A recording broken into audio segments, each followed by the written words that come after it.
Hey guys, what's going on? It's Blayde again from Car Audio Security. Now today we've got a brand new unit from JVC, the KW-M595DBT. This is a fantastic brand new unit from JVC that is a Carplay and Android Auto spec unit and comes with many other features. But as always, we're going to open up the box, show you the contents, and then also install it into one of our vehicles and show you all how it works. So let's crack on.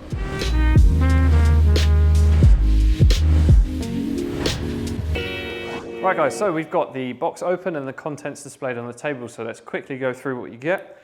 So first of all, you will get the trim ring that sits around the stereo and clips into the cage that comes with the stereo itself. Next up, you have the stereo removal keys, or the cage removal keys.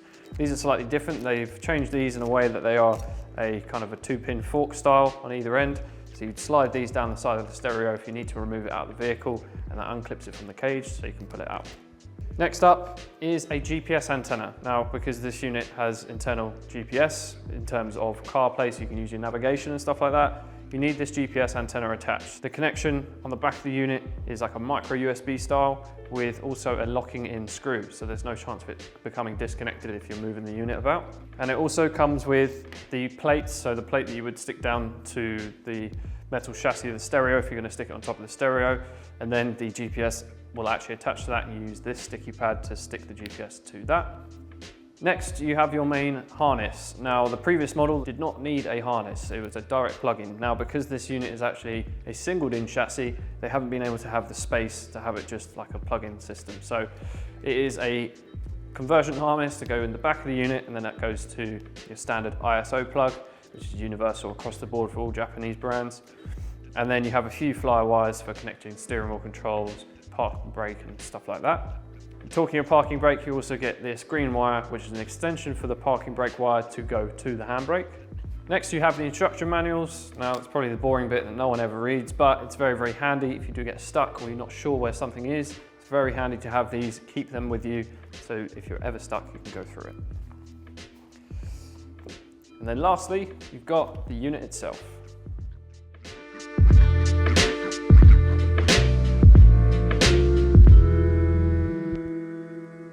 So this is the unit that you will receive. As you can see, it's a nice flush display, same as the older model, the 5020 DABs. No buttons or anything on it. It's a touchpad system down the side and a 6.8-inch capacitive display on the front. Now, if you turn it to the side, it's still a shallow unit, very shallow, which makes installing it very easy. But if we then turn it around again, you'll see the actual unit only consists of the top half of the double DIN section. So it's a single DIN back end, essentially, single DIN body. This part here is essentially just an empty carcass, which you can remove, and then you can hide your wires down inside there if you really don't have a lot of space to work with. What we've got on the back here, we've got a USB extension, which is a USB-A connection.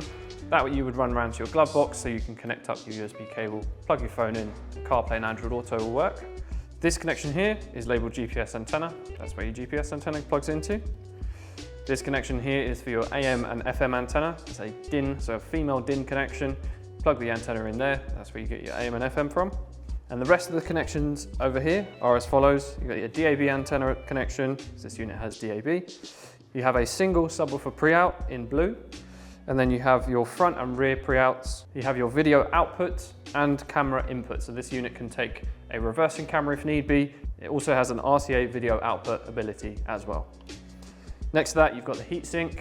That's because this has an internal amplifier. So the heatsink's on the back to keep everything inside nice and cool. The little white plug on the top there, it's really not used for anything in this country. Now, this unit doesn't actually come with a mic, you may notice. There's no microphone that you get with it.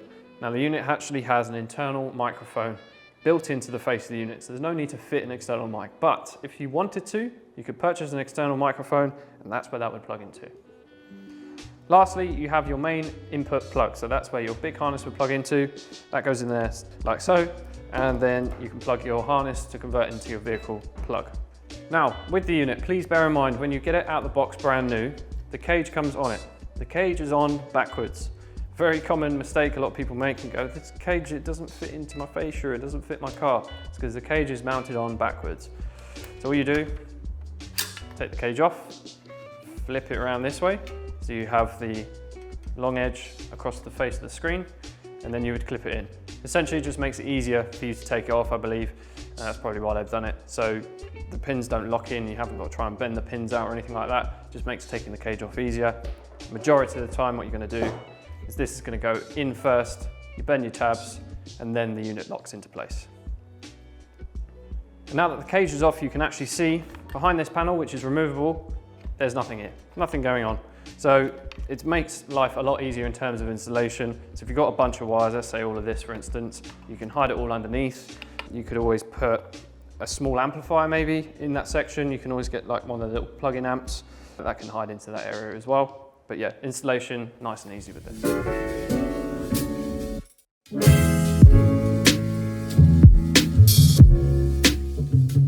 Right, so now that we've spoken about what comes in the box, let's talk about the actual specs of the unit. So as I've mentioned, this is a CarPlay and Android Auto compatible stereo.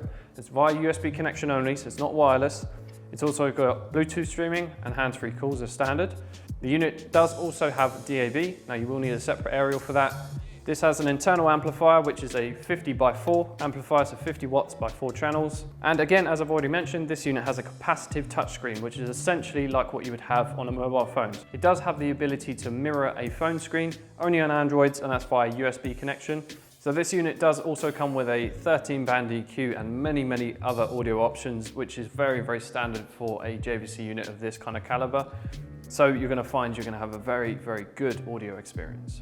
Right, so that's enough talking about what the stereo does. Let's actually get it installed into one of our cars and show you how it actually works and how it actually looks. So let's take this downstairs.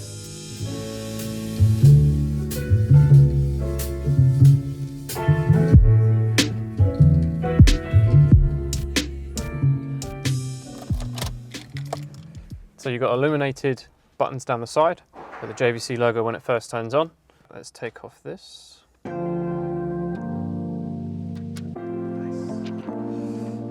Pop that down there. Right, so this is the initial settings. You'll only have to do this once, as long as you've got memory in the stereo, which it will do as long as it's been fitted correctly.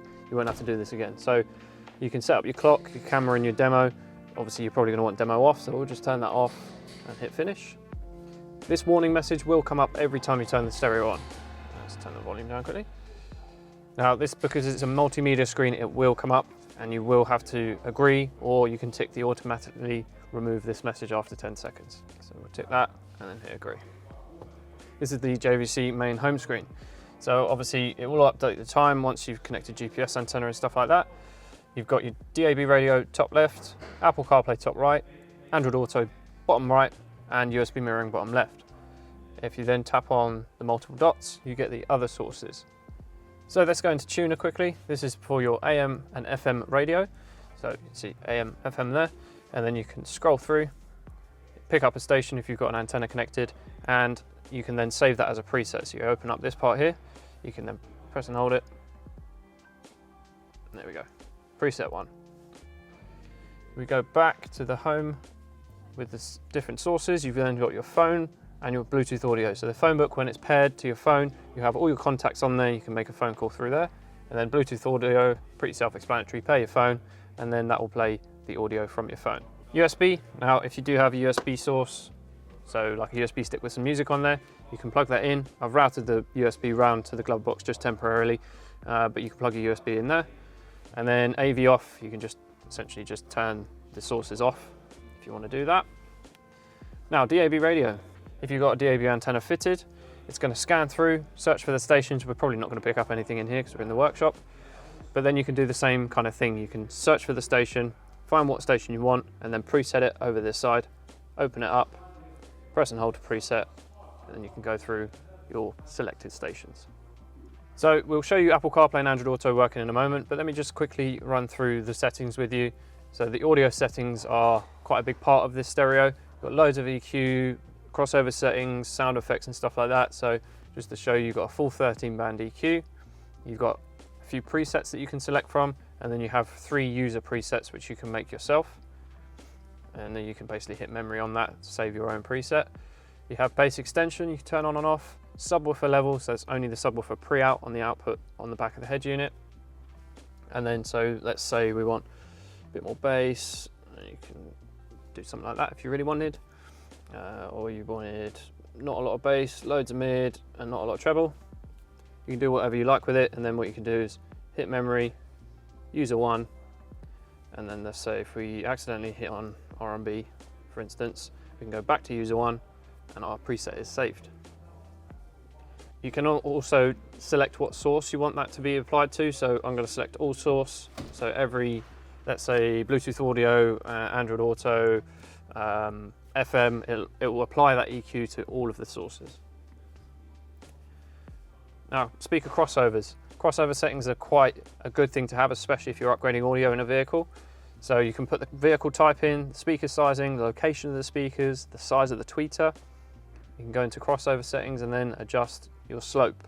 So if you want high pass filter at 60 Hertz, for instance, and then you can change the slope so it's a more immediate drop, so 24 dB per octave. Or if you want less of a slope, you can go down to 6 dB. You can change the gain on that, so if you want that speaker a little bit quieter, or just that tweeter a little bit quieter, you can do that. Same with the rear, and same with the subwoofer. Obviously subwoofer is low pass rather than hard pass, so you can adjust that. And then you can also invert the phase on the sub as well through this.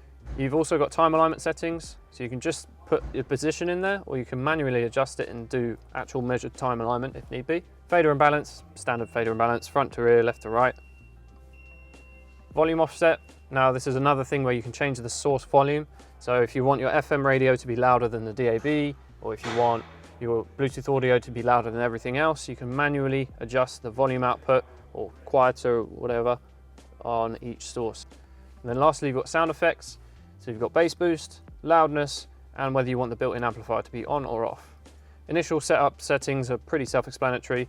Main thing you're going to want to use is when you first get into the car and pair your phone, and you go to device list, and then you would go on your phone, select Bluetooth, open that up and try and find that number, KW-M595DBT. When you open this up, it just finds it a lot easier through the phone. That's what I find anyway. So once that's paired, you won't have to do it again. It's auto pairing after that. As I said, you can add a reversing camera to this screen. You can set up guidelines, turn them on and off as you need to. And then obviously if it's wired in correctly, it'll auto turn into reverse camera view when you put it in reverse. Special settings, you can go through, turn demo on and off, initialize the unit and whatnot. User interface, you can turn the beep on and off, change the clock settings and stuff like that. And then AV, whether you want AV output on, the volume of the speech and stuff like that for the microphone. And then display, you can change the wallpaper and the clock and the dimmer. So let's connect up my phone, Android, to the device, show you how Android Auto works, and then we'll do the same for Apple.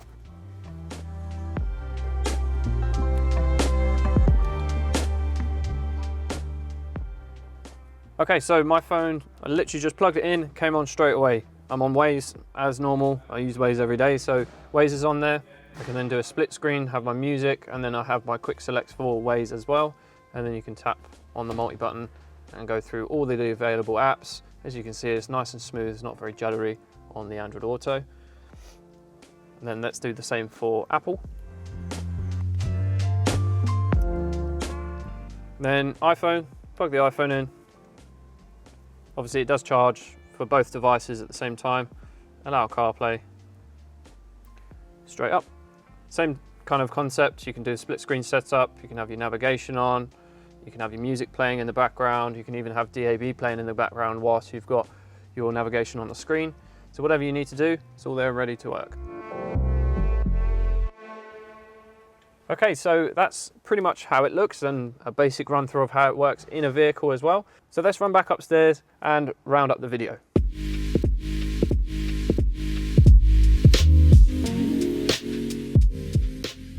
Right guys, so that was a brief overview of the brand new JVC KW-M595DBT.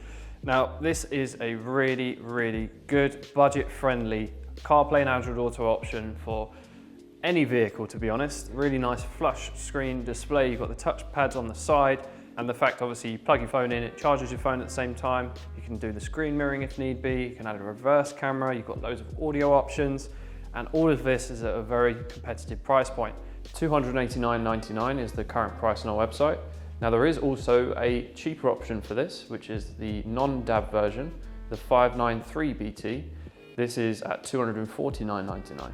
So there are two fantastic budget-friendly CarPlay units, but with fantastic features.